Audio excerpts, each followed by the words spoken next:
ત્યારબાદ જોઈએ next idea. લસણને ફોલવામાં સૌથી વધારે સમય લાગતો હોય છે, ખાસ કરીને જો લીલું લસણ આવી ગયું હોય તો એને ફોલવામાં સૌથી વધારે સમય લાગે છે।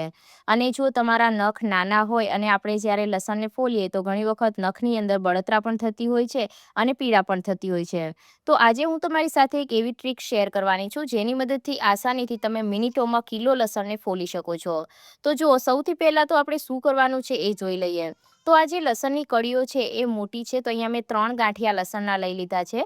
ત્યારબાદ સૌથી પહેલાં તો લસણની જે કળીઓ છે એને અલગ કરવી જરૂરી છે, કારણ કે આપણે જ્યારે અલગ કરીએ ત્યારે લસણ ઇઝીલી ફોલાઈ જાય છે। તો એને કળીઓ છે એને અલગ કરવા માટે તમે આ રીતના કોઈ પણ કાંટાવાળી ચમચીનો યુઝ કરી શકો છો। ત્યારબાદ શું કરવાનું છે એ જોઈએ। તો સૌથી પહેલાં આપણે અહીંયા તમારે કોઈ એક વાસણ લઈ લેવાનું, જેમ કે કોઈ નાની તપેલી લઈ શકો છો તમે। અત્યારે મેં એક નાનો વાટકો લઈ લીધો છે, જેની અંદર આપણે લસણ છે એને આપણે ઉમેરી દેવાનું છે। તો જો અહીંયા મેં બધું જ લસણ છે આ રીતના એની કળીઓને અલગ કરી લીધી છે। ત્યારબાદ હવે આપણે શું કરવાનું છે એ જોઈએ। તો અહીંયા હવે તમારે છે ને કોઈ પણ એક કુકર લઈ લેવાનું છે। તો અત્યારે હું નાના કુકરનો યુઝ કરી રહી છું। હવે આપણે આ કુકરની અંદર ઉમેરી દેવાનું છે થોડું એવું પાણી, એટલે કે અડધો ગ્લાસ જેટલું પાણી મેં અહીંયા ઉમેરી દીધું છે, તમે અહીંયા જોઈ શકો છો। ત્યારબાદ હવે આની અંદર આપણે આ વાટકો છે એને મૂકી દેવાનો છે। તો અહીંયા તમારે કોઈ સ્ટેન્ડ વગેરે મૂકવાની જરૂર નથી, તમે ડાયરેક્ટ વાટકાને અથવા તો તપેલીને મૂકી શકો છો।